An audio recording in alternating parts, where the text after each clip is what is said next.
만약 당신이 예순을 넘긴 나이에 여전히 이 사실을 모른 채 잠자리에 들고 있다면 나는 오늘 이 말을 꼭 전하고 싶습니다. 나는 충분히 오래 살았습니다. 그리고 충분히 많은 이들의 노년을 지켜보았습니다. 그 중에는 평안하게 나이 든 사람도 있었고 이유 없이 점점 말라가듯 쇠약해진 사람도 있었습니다. 병 때문이 아닌데도 약을 먹어도 낫지 않는데도 밤마다 잠을 이루지 못하고 아침에 일어나면 이미 하루가 버거운 사람들 말입니다. 그 차이는 어디에서 오는 걸까요? 나는 어느 날 아주 조용한 방에서 그 답을 조금씩 깨닫게 되었습니다. 겉으로 보기엔 아무 문제 없어 보이는 방이었습니다. 깨끗했고 정돈되어 있었고 오래된 가구들이 차분히 놓여 있었습니다. 그런데 그 방에서 자는 노인은 늘 피곤해 보였습니다. 숨은 깊지 않았고 말수는 점점 줄어들었으며 눈빛에는 설명하기 어려운 그늘이 드리워져 있었습니다. 그 방에는 한 가지 공통점이 있었습니다. 이미 이 세상을 떠난 사람의 흔적이 너무 가까이 놓여 있었다는 점입니다. 그것도 가장 가까운 곳, 바로 잠자는 공간의 말입니다. 우리는 흔히 잠을 단순히 몸을 쉬게 하는 시간이라고 생각합니다. 하지만 나이가 들수록 잠은 그 이상이 됩니다. 잠은 몸만 쉬는 시간이 아니라 마음과 기운이 다시 제자리를 찾는 시간입니다. 특히 예수를 넘기면 사람은 낮보다 밤에 더 많은 영향을 받습니다. 몸은 약해지지만 마음은 오히려 더 예민해집니다. 작은 소리에도 깨고 사소한 생각에도 잠이 흩어집니다. 이때 잠자는 공간은 그 사람의 하루뿐 아니라 남은 인생의 결을 결정짓는 장소가 됩니다. 한국의 오래된 어른들은 말하곤 했습니다. 잠자는 자리는 혼이 쉬는 곳이다. 이것은 미신이 아닙니다. 살아온 세월에서 길어 올린 경험의 말입니다. 사람이 깨어있을 때는 이성으로 버티지만 잠들어 있을 때는 마음의 경계가 풀립니다. 그때 가장 가까이에 있는 것, 가장 자주 마주하는 기운이 그대로 스며듭니다. 젊을 때는 그 영향을 견딜 힘이 있지만 나이가 들면 그렇지 않습니다. 예순 이후의 몸은 이미 많은 것을 견뎌왔기 때문에 나는 분명히 말하고 싶습니다. 돌아가신 분은 나쁜 존재가 아닙니다. 그분의 기억 또한 잘못된 것이 아닙니다. 사랑했던 사람을 기억하는 일은 인간으로서 너무도 자연스럽습니다. 그러나 문제는 어디에 그리고 어떻게 그 기억을 두느냐입니다. 기억에도 자리가 필요합니다. 사람에게 방이 있듯 기억에도 머물러야 할 공간이 따로 있습니다. 그것을 구분하지 못하면 산 사람의 삶이 점점 과거에 묶이게 됩니다. 특히 침실은 그렇습니다. 침실은 추억을 전시하는 공간이 아닙니다. 침실은 오늘의 피로를 내려놓고 내일을 살아갈 힘을 모으는 장소입니다. 그런데 그곳에 떠난 사람의 흔적이 그대로 남아있다면 우리는 매일 밤 과거와 함께 눕게 됩니다. 말은 하지 않아도 마음은 알고 있습니다. 그 무게를요, 처음에는 그리움으로 시작하지만 시간이 지나면 설명할 수 없는 피로로 바뀝니다. 나는 예순이 넘은 분들에게 종종 이런 질문을 받습니다. 교수님, 왜 요즘 이렇게 잠이 안 올까요? 그럴 때 나는 약 이야기를 먼저 하지 않습니다. 병원 이야기도 나중입니다. 대신 조심스럽게 묻습니다. 혹시 침실에 돌아가신 분의 물건이 그대로 있지는 않습니까? 그러면 대부분 잠시 말을 멈춥니다. 그리고 이렇게 대답합니다. 그게 왜 문제인가요? 추억일 뿐인데요. 바로 그 지점에서 우리는 중요한 사실을 놓치고 있습니다. 추억은 마음속에 있어야 따뜻합니다. 그러나 추억이 잠자는 자리까지 들어오면 그것은 더 이상 추억이 아니라 짐이 됩니다. 예순 이후의 삶은 짐을 늘리는 삶이 아니라 짐을 덜어내는 삶이어야 합니다. 그래야 숨이 길어지고 마음이 가벼워집니다. 나는 오늘 아주 분명하게 말하려 합니다. 나이가 들수록 더더욱 침실만큼은 살아있는 사람의 공간이어야 합니다. 떠난 이를 붙잡아두는 장소가 되어서는 안 됩니다. 이것은 잊으라는 말이 아닙니다. 무정해지라는 말도 아닙니다. 오히려 그 반대입니다. 제대로 기억하기 위해서 살아있는 사람이 먼저 살아있어야 한다는 이야기입니다. 당신의 밤이 조금이라도 무겁다면, 이유 없이 마음이 가라앉는다면 그 원인은 생각보다 가까운 곳에 있을지도 모릅니다. 바로 매일 밤 당신 곁에서 함께 잠들고 있는 것들 말입니다. 사람은 누구나 이별을 피할 수 없습니다. 먼저 떠나는 사람도 있고 남아있는 사람도 있습니다. 나는 오랫동안 강단에 서 있었지만 강의실보다 더 많은 삶의 진실을 배운 곳은 장례식장이었습니다. 그곳에서 나는 사람들의 눈빛을 보았습니다. 막 떠나보낸 슬픔 속에서도 각자의 방식으로 버티는 얼굴, 그리고 시간이 지난 뒤에도 여전히 그 자리에 머물러 있는 얼굴을 말입니다. 차이는 크지 않아 보였지만 세월이 흐를수록 그 차이는 분명해졌습니다. 한국 사람들은 예로부터 사람과 사람 사이의 정을 중요하게 여겨왔습니다. 물건에도 정이 든다고 말하지요. 오래 쓰던 컵 하나, 낡은 외투 하나에도 그 사람의 숨결이 남아있다고 느낍니다. 이것은 감성이 예민해서가 아니라 함께 살아온 시간을 소중히 여기는 문화에서 비롯된 것입니다. 그래서 누군가 세상을 떠난 뒤에도 그 사람이 쓰던 물건을 쉽게 버리지 못합니다. 그것은 미련이 아니라 애도의 한 방식이기도 합니다. 그러나 애도에는 시간과 자리가 필요합니다. 나는 이것을 살아오며 뼈저리게 보아왔습니다. 떠난 사람의 물건이 집안에 남아있는 것과 그 물건이 침실에 놓여있는 것은 전혀 다른 문제입니다. 집은 삶이 흐르는 공간이지만 침실은 기운이 모이는 곳입니다. 낮 동안 흩어진 몸과 마음이 밤에 모여 쉬는 자리, 가장 무방비한 상태로 자신을 내려놓는 장소가 바로 침실입니다. 옛 어른들은 침실을 함부로 꾸미지 말라고 했습니다. 화려함 때문이 아니라 마음이 흔들릴 수 있기 때문입니다. 특히 나이가 들수록 사람은 낮보다 밤에 더 많은 생각을 합니다. 과거의 장면들이 조용히 떠오르고 말하지 못했던 말들이 마음속에서 되풀이됩니다. 이때 침실에 이미 떠난 사람의 물건이 있다면 그 물건은 단순한 물건이 아닙니다.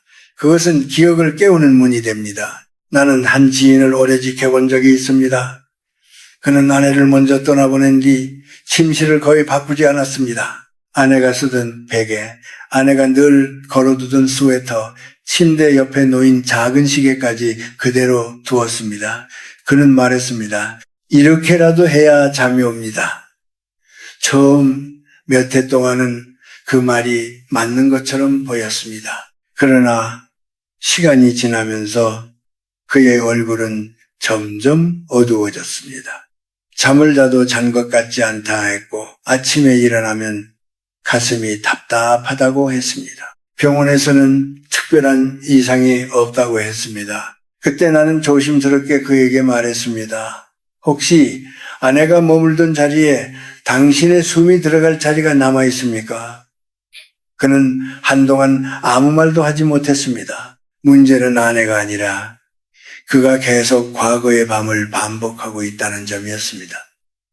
밤마다 그는 오늘의 자신이 아니라 떠나보내지 못한 남편으로 누워 있었습니다. 그렇게 되면은 몸은 쉬지 못합니다. 마음이 늘 긴장한 채로 잠들기 때문입니다. 한국의 전통적인 생각에서는 살아있는 사람과 떠난 사람의 자리는 분명히 나뉘어야 한다고 말합니다. 이것은 두려움의 문제가 아닙니다. 질서의 문제입니다. 강이 흐르려면 제방이 필요하듯 삶이 앞으로 나아가려면 경계가 있어야 합니다. 그 경계가 무너지면 사람은 점점 현재를 살지 못하게 됩니다. 예순을 넘기면 그 영향은 더 빨리 나타납니다. 몸이 약해질수록 마음의 균형도 쉽게 흔들리기 때문입니다. 나는 여기서 한 가지를 분명히 하고 싶습니다. 떠난 사람의 물건을 정리하라는 말이 곧 사랑을 버리라는 뜻은 아닙니다. 오히려 사랑을 오래 지키기 위한 방법입니다. 기억은 마음속에서 자랄 때 가장 따뜻합니다. 그러나 침실이라는 가장 깊은 공간에 그대로 두면 그 기억은 서서히 무게가 됩니다. 그 무게를 예순 이후에 몸이 감당하기는 어렵습니다. 그래서 나는 말합니다. 침실만큼은 살아있는 사람의 숨으로 채워져야 합니다. 오늘 산 사람의 체온, 내일을 향한 작은 기대가 머무는 곳이어야 합니다. 떠난 이를 존중하는 가장 좋은 방법은 그가 떠나온 자리를 지키는 것이 아니라 그가 바라던 대로 남은 삶을 살아가는 것입니다. 그 사실을 받아들이는 데에는 용기가 필요합니다. 그러나 그 용기야말로 노년의 평안을 지키는 가장 중요한 힘입니다. 나이가 들수록 사람은 점점 말이 줄어듭니다. 하고 싶은 말이 없어서가 아니라 들어줄 사람이 없다는 것을 알게 되기 때문입니다. 예순을 넘기면 특히 그렇습니다. 자식들은 각자의 삶으로 흩어지고 친구들은 하나 둘 연락이 뜸해집니다. 전화벨이 울리지 않는 저녁이 익숙해질수록 사람은 조용히 혼자가 되는 법을 배웁니다. 그 고요 속에서 가장 자주 만나는 것은 바로 과거입니다. 밤이 되면은 마음은 낮보다 훨씬 솔직해집니다. 낮에는 참고 넘겼던 생각들이 불을 끄는 순간 고개를 듭니다. 그리움, 후회, 미안함, 하지 못한 말들, 예순 이후의 밤은 그런 감정들이 차례로 찾아오는 시간입니다. 이때 사람은 무의식적으로 가장 익숙한 것에 손을 뻗습니다. 오래된 사진, 남아있는 물건, 떠난 사람의 흔적들 말입니다. 그것들은 말을 걸지 않지만 늘 같은 표정으로 그 자리에 있습니다. 그래서 더 편안하게 느껴집니다. 그러나 편안함과 평안함은 다릅니다. 나는 이 차이를 수없이 많은 노인의 얼굴에서 보아왔습니다. 처음에는 위로처럼 느껴지던 물건들이 어느 순간부터는 마음을 붙잡아주는 끈이 됩니다. 특히 침실에 놓인 것들은 더 그렇습니다. 침실은 하루의 끝이자 시작이 겹치는 공간입니다. 그곳에 과거가 깊이 자리 잡고 있으면 사람은 아침에도 쉽게 현재로 돌아오지 못합니다. 몸은 일어나도 마음은 여전히 어제와 그제에 머물러 있습니다. 나는 종종 이런 분들을 만났습니다. 특별히 아픈 곳은 없지만 늘 기운이 없다고 말하는 분들입니다. 하루 종일 집에 있어도 피곤하고 아무것도 하지 않았는데도 숨이 가쁘다고 합니다. 병원에서는 나이에 비해 건강하다고 말합니다. 그럴 때 나는 그분들의 집을 떠올립니다. 그리고 조심스럽게 침실 이야기를 꺼냅니다. 대부분의 경우 그곳에는 떠난 사람의 흔적이 그대로 남아 있습니다. 사진 한 장이 벽에 걸려 있고 그 사진은 침대에서 눈을 뜨면은 가장 먼저 보이는 자리에 있습니다. 어떤 분은 말합니다. 이 사람이 나를 지켜보는 것 같아서 덜 외로워요. 나는 그 말을 부정하지 않습니다. 외로움은 노년의 가장 큰 그림자이기 때문입니다. 그러나 동시에 나는 걱정합니다. 밤마다 누군가의 시선을 느끼며 잠드는 일이 과연 마음을 쉬게 하는 일인지 말입니다. 또 어떤 분들은 돌아가신 분이 마지막까지 사용하던 물건을 침대 곁에 둡니다. 안경, 시계, 손수건 같은 것들입니다. 크지 않은 물건들이지만 그 안에 담긴 시간은 매우 무겁습니다. 특히 마지막 순간의 기억과 연결된 물건일수록 그렇습니다. 그런 물건은 조용히 말할 겁니다. 그날을 기억하라고, 그 순간을 잊지 말라고. 예순 이후의 마음은 그 목소리에 쉽게 흔들립니다. 문제는 이런 상태가 오래 지속되면은 사람은 점점 살아있는 관계보다 떠난 관계에 더 익숙해진다는 점입니다. 현재 사람들과 대화하는 일은 점점 피곤해지고 과거의 기억 속에서는 말없이도 많은 감정을 느낄 수 있기 때문입니다. 그렇게 되면 사람은 서서히 다칩니다. 웃음이 줄고 새로운 일을 시작하는데 주저하게 됩니다. 이미 충분히 살았다고, 더 바랄 것이 없다고 말하지만 그 말 속에는 지친 마음이 숨어 있습니다. 나는 예순 이후의 삶을 이렇게 생각합니다. 이 시기의 삶은 더 많이 쌓는 시간이 아니라 잘 정리하는 시간입니다.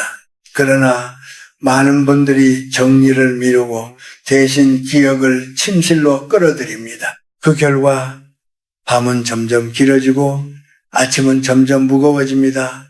이유 없는 우울, 설명할 수 없는 외로움, 그리고 스스로도 이해하지 못하는 눈물이 생깁니다. 여기서 중요한 것은 이것이 약함의 문제가 아니라는 점입니다. 오히려 너무 오래 견뎌온 사람들에게서 나타나는 자연스러운 반응입니다. 젊을 때는 바쁘다는 이유로 미뤄두었던 감정들이 예순 이후에 한꺼번에 찾아옵니다. 그 감정들이 머무는 장소가 바로 침실이 되어버리면 잠은 더 이상 회복의 시간이 될 수 없습니다. 나는 분명히 말하고 싶습니다. 당신이 느끼는 그 외로움, 그 피로, 그 허전함은 이상한 것이 아닙니다. 다만 그것이 머무는 자리가 잘못되었을 뿐입니다. 침실은 감정을 붙들어 두는 것이 아니라 감정을 내려놓는 것이어야 합니다. 그래야 다음 날 다시 하루를 살아갈 힘이 생깁니다. 예순 이후에도 삶은 계속됩니다. 느리게, 조용히, 그러나 분명히 앞으로 나아갑니다. 그 흐름을 막는 것이 있다면 그것은 지나간 사람에 대한 사랑이 아니라 지나간 시간에 머무르려는 마음일지도 모릅니다. 그 사실을 알아차리는 순간부터 비로소 정리는 시작됩니다. 이제 우리는 무엇을 느끼고 있는지 알게 되었습니다. 그렇다면 다음 질문은 이것입니다. 어떻게 해야 하는가? 나는 이 질문 앞에서 늘 조심스러워집니다. 왜냐하면 정답처럼 말할 수 있는 문제는 아니기 때문입니다. 사람마다 떠나보낸 사연이 다르고 마음의 속도도 다르기 때문입니다. 그러나 한 가지 방향만큼은 분명합니다. 침실에서부터 정리를 시작해야 한다는 정리. 정리라고 해서 모두 버리라는 뜻은 아닙니다. 예순 이후의 정리는 결별이 아니라 자리 바꾸기입니다. 떠난 일을 마음에서 밀어내는 것이 아니라 머물러야 할 자리를 옮겨주는 일입니다. 먼저 가장 많이 묻는 것이 이것입니다. 그 사람이 입던 옷은 어떻게 해야 하나요? 나는 이렇게 말합니다. 침실에서만큼은 그 옷이 떠나야 합니다. 몸에 가장 가까이 닿았던 옷은 기억도 가장 깊게 스며 있습니다. 그것을 계속 침실에 두면 밤마다 그 사람의 체온을 다시 떠올리게 됩니다. 옷은 깨끗이 정리해 다른 사람에게 전하거나 별도의 공간에 보관하는 것이 좋습니다. 중요한 것은 잠자는 자리와 분리하는 것입니다. 사진에 대해서도 많은 분들이 망설입니다. 특히 침대에서 눈을 뜨면 바로 보이는 자리에 놓인 사진 말입니다. 그 사진을 보며 하루를 시작하는 것이 위로가 된다고 말하는 분들도 있습니다. 그러나 나는 묻고 싶습니다. 그 위로가 하루를 앞으로 나아가게 합니까? 아니면 다시 어제로 돌아가게 합니까? 사진은 소중합니다. 그렇기에 더더욱 침실보다는 거실이나 따로 마련한 앨범 속에 두는 것이 좋습니다. 침실에서는 오늘의 얼굴로 잠들어야 합니다. 또 하나, 많은 분들이 쉽게 놓지 못하는 것이 마지막 순간과 연결된 물건들입니다. 병원에서 사용하던 물건, 마지막 날 곁에 두었던 작은 소지품들입니다. 이런 물건은 크지 않지만 마음에 남기는 그림자는 큽니다. 나는 이런 경우 당장 버리라고 말하지 않습니다. 대신 한 번의 인사를 권합니다. 조용한 시간에 그 물건을 손에 들고 마음속으로 이렇게 말해 보십시오. 이제 당신은 편히 쉬어도 됩니다. 나는 나의 밤으로 돌아가겠습니다. 말은 단순하지만 이 한마디가 마음의 방향을 바꿔줍니다. 정리는 물건만의 문제가 아닙니다. 말과 태도도 함께 바뀌어야 합니다. 어떤 분들은 스스로에게 이렇게 말합니다. 나는 이제 다 살았다. 더 바랄 게 없다. 이런 말은 겸손처럼 들리지만 마음을 닫는 말이기도 합니다. 예순 이후에는 말을 더 조심해야 합니다. 말은 곧 마음의 방향이 되기 때문입니다. 오늘도 하루를 잘 보냈다. 내일은 조금 더 편안했으면 좋겠다. 이런 짧은 말들이 침실의 공기를 바꿉니다. 주변에서 이런 변화를 이해하지 못하는 사람도 있을 것입니다. 왜 이제 와서 치우느냐? 너무 냉정한 것 아니냐? 그런 말을 들을 때 굳이 설명하지 않아도 됩니다. 이 길은 겪어본 사람만이 이해할 수 있기 때문입니다. 침묵은 무례가 아니라 스스로를 지키는 방법일 때가 많습니다. 예순 이후에는 모든 오해를 풀려고 애쓸 필요가 없습니다. 이해받지 않아도 괜찮습니다. 당신의 밤이 편안해지는 것이 더 중요합니다. 나는 한 어르신의 이야기를 기억합니다. 그는 오랫동안 아내의 물건을 침실에 두고 살았습니다. 그러다 어느 날 큰 결심을 하고 침실을 정리했습니다. 처음 며칠은 오히려 허전했다고 합니다. 그러나 일주일쯤 지나자 잠이 깊어졌다고 말했습니다. 아침에 일어날 때 가슴이 덜 답답했고 창문을 여는 일이 자연스러워졌다고 했습니다. 그는 이렇게 말했습니다. 이제야 내가 다시 숨 쉬는 것 같습니다. 이것이 바로 정리의 목적입니다. 있기 위함이 아니라 숨쉬기 위함입니다. 예순 이후의 삶에서 가장 중요한 것은 큰 성취가 아닙니다. 매일 밤 편안히 눕고 아침에 무겁지 않게 일어나는 일입니다. 그 소박한 평안이 있어야 남은 시간도 의미를 가질 수 있습니다. 침실은 당신을 위한 곳이어야 합니다. 오늘을 살아낸 당신의 몸과 마음이 쉬는 자리입니다. 떠난 사람은 이미 다른 길을 가고 있습니다. 그 길을 존중하는 가장 좋은 방법은 남은 사람이 자신의 길을 잘 걷는 것입니다.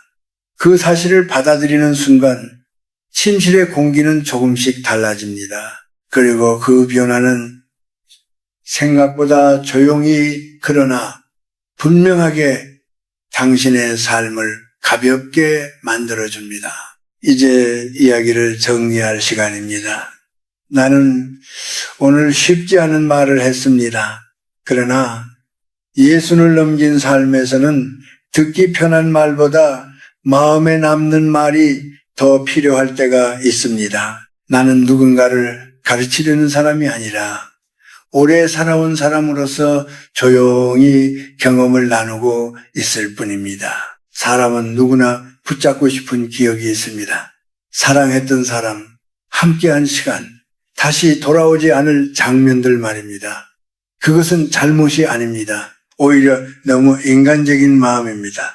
그러나 예순 이후의 삶에서는 붙잡는 힘보다 내려놓는 지혜가 더 중요해집니다. 내려놓는다고 해서 있는 것은 아닙니다. 기억은 물건에 있는 것이 아니라 당신의 삶 속에 이미 남아있기 때문입니다. 예순 이후의 삶은 속도를 늦추는 삶입니다. 더 많이 가지려는 삶이 아니라 덜 흔들리며 사는 삶입니다. 그러기 위해서는 밤이 편안해야 하고 침실이 가벼워야 합니다. 침실은 과거를 불러오는 것이 아니라 오늘을 마무리하고 내일을 맞이하는 자리여야 합니다. 혹시 지금 이 말을 들으며 마음이 복잡해졌다면 그것은 변화가 시작되었다는 신호일지도 모릅니다. 오늘 당장 모든 것을 바꿀 필요는 없습니다. 다만 오늘 밤 잠자리에 들기 전 침실을 천천히 둘러보십시오. 이 공간이 나를 쉬게 하는지 아니면 과거에 머물게 하는지 스스로에게 물어보면 됩니다. 나는 당신이 내일 아침 조금은 가벼운 마음으로 눈을 뜨기를 바랍니다. 이유 없이 답답하지 않고 하루를 다시 살아볼 수 있기를 바랍니다. 떠난 이를 존중하는 가장 깊은 방법은 그를 붙잡고 사는 것이 아니라 남은 당신의 삶을 잘 살아가는 것입니다. 그 사실만 마음에 남겨두셔도 충분합니다.